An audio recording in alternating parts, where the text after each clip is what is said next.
Bonjour à tous, donc voilà, je m'appelle Rebecca et je vais vous parler un petit peu de mon témoignage. Alors, j'ai toujours entendu parler de Jésus parce que je vais à l'église depuis que je suis toute petite. J'ai toujours cru que Dieu existait et tous les soirs quand j'étais petite, je priais et je disais Seigneur, je te donne mon cœur. Mais j'ai donné véritablement mon cœur à Jésus à l'âge de 13 ans en colonie, c'était un 14 juillet et je m'en souviens encore. Cette fois-ci, j'ai vraiment ressenti l'amour de Dieu. C'était vraiment réel dans mon cœur. J'avais compris que Dieu m'aimait moi personnellement et que Jésus était mort pour pardonner mes fautes. C'est vrai que je l'avais entendu déjà des centaines de fois, mais cette fois-ci, c'était pour moi. Je le recevais vraiment dans mon cœur. C'était réel. Et du coup, suite à ça, j'ai demandé pardon à Dieu pour mes péchés.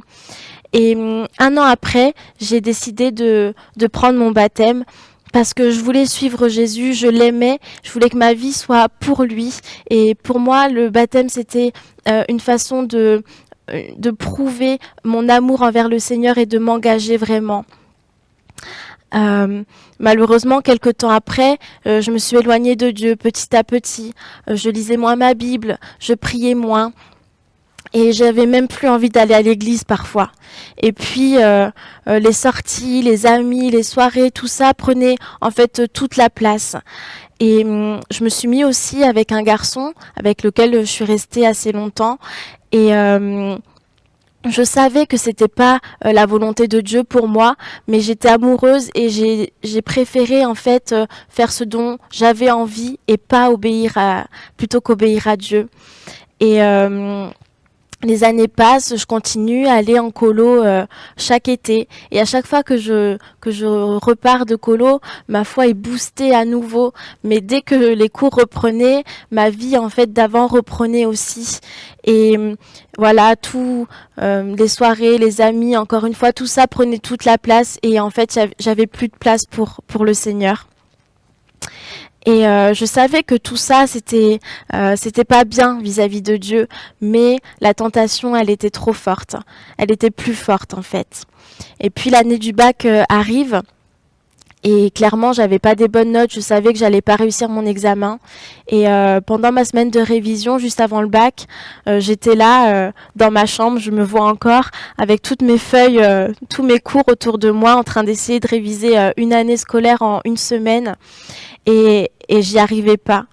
Et là, dans mon cœur, tout simplement, j'ai prié et j'ai dit Seigneur, si tu permets que je réussisse mon bac sans aller au rattrapage, si tu permets cela, alors moi, je m'engage en retour à me consacrer à toi. Et donc j'ai réussi mon bac avec 360 points, 361 points alors qu'il en fallait 360 pour réussir. Donc j'ai obtenu mon bac et donc j'ai pu aller m'installer à Toulouse. Et le Seigneur avait répondu à ma prière. Alors à mon tour, c'était à moi maintenant d'honorer ma promesse. Et du coup, je me suis joint à une église et j'ai commencé aussi à mettre ma vie en règle. J'ai quitté ce garçon avec qui j'étais et là, véritablement, ça a débloqué quelque chose dans ma vie spirituelle. Je sais que je recherchais le baptême du Saint-Esprit depuis des années et jamais j'arrivais... Il y a toujours quelque chose qui me bloquait en fait. Et quand j'ai mis ma vie en règle, et surtout ce point-là, parce que le Seigneur m'avait montré déjà plusieurs fois au travers de sa parole que je devais lâcher cette relation, quand je l'ai fait, quelques jours après, j'ai été baptisée du Saint-Esprit. Et là, vraiment, ça a été un boost dans ma vie spirituelle.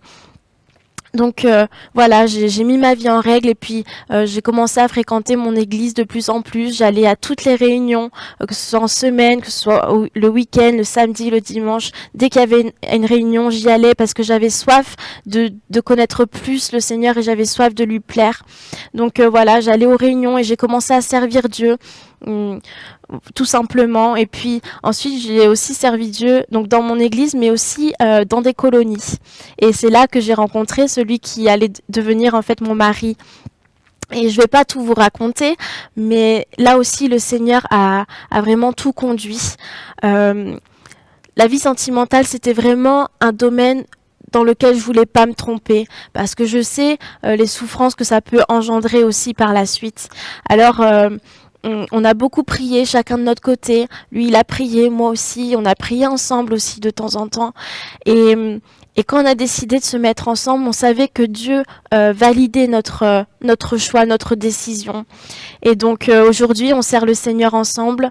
On a aussi une petite fille. Et je remercie le Seigneur. C'est vrai que c'est une grâce d'avoir une famille, d'être parent. Mais aujourd'hui, quand je réfléchis, je me dis que la plus belle décision que j'ai prise dans ma vie, ce n'est pas de m'être mariée ou d'avoir eu un enfant, c'est vraiment d'avoir donné ma vie au Seigneur, parce que son amour, il est plus grand que tout ce que le monde peut nous offrir. Et vraiment, suivre le Seigneur, c'est ça le vrai bonheur. Et si toi, tu ne connais pas encore le Seigneur personnellement, je t'invite à ouvrir ton cœur et à recevoir cet amour profond qu'il a pour toi. Soyez bénis.